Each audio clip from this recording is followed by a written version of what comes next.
বাংলাদেশের সবচেয়ে বড় ঘরোয়া ফ্র্যাঞ্চাইজি ক্রিকেট আসর বাংলাদেশ প্রিমিয়ার লিগ অর্থাৎ বিপিএল যেন প্রতি বছরই নতুন করে শুরু হয়। নতুন নাম, নতুন মালিকানা, নতুন প্রতিশ্রুতি নিয়ে। কিন্তু ব্যথার জায়গা হলো পুরনো সমস্যা এখনো আগের জায়গাতেই রয়ে গেছে। চলতি বছরের 19 ডিসেম্বর থেকে শুরু হতে যাচ্ছে বিপিএল এর 12তম আসর। সম্ভাব্য ফাইনাল অনুষ্ঠিত হবে আগামী 16 জানুয়ারি। এটি নির্ধারণ করা হয়েছে টি-20 বিশ্বকাপের সূচির সঙ্গে সামঞ্জস্য রেখে। এই আসরে খেলা হবে মাত্র 5টি ফ্র্যাঞ্চাইজির মধ্যে 3টির নাম পরিবর্তন হয়েছে, 2টির অপরিবর্তিত। তবে নাম এবং মালিকানা পরিবর্তনের বিষয়টি নিয়েও রহস্য থেকে যায়। চূড়ান্ত ফ্র্যাঞ্চাইজিগুলো হলো Rangpur Riders, Dhaka Capitals, Sylhet Titans, Rajshahi Warriors এবং চিটাগাং রয়্যালস।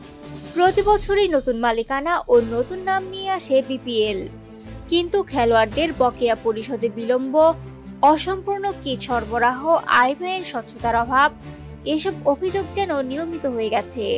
খেলোয়াড় ইউনিয়ন ও সংশ্লিষ্ট কর্মকর্তারা মনে করেন বিপিএল এখনও একটি পেশাদার ফ্র্যাঞ্চাইজি লিগ হিসেবে নিজেকে প্রমাণ করতে পারেনি। বিপিএল এর সবচেয়ে বড় দুর্বলতা হলো তার অস্থায়ী ফ্র্যাঞ্চাইজি কাঠামো। দলগুলো 1-2 মৌসুমের বেশি টেকে না। বিনিয়োগকারীরা আর্থিক অনিশ্চয়তা ও প্রশাসনিক অস্পষ্টতায় আগ্রহ হারিয়ে ফেলেন, ফলে নতুন বিনিয়োগকারী এলেও দীর্ঘমেয়াদী পরিকল্পনা থাকে না।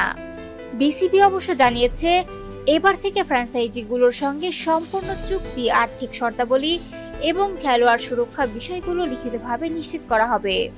বোর্ডের কর্মকর্তারা বলছেন, পূর্ববর্তী সমস্যাগুলো থেকে শিক্ষা নিয়ে এবার পেশাদার ও দীর্ঘমেয়াদী ব্যবস্থাপনায় যেতে চাই। প্রতি বছর নতুন সাজে পুরনো সমস্যার পুনরাবৃত্তি নিয়ে শুরু হওয়া বিপিএল কতটা উন্নত হবে?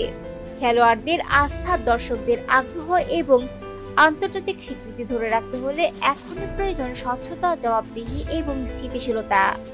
যতদিন পর্যন্ত কাঠামো স্থায়ী ও দায়িত্বশীল না হবে, বিপিএল থেকে যাবে শুধুই নতুন নামে পুরনো বিপিএল-এ।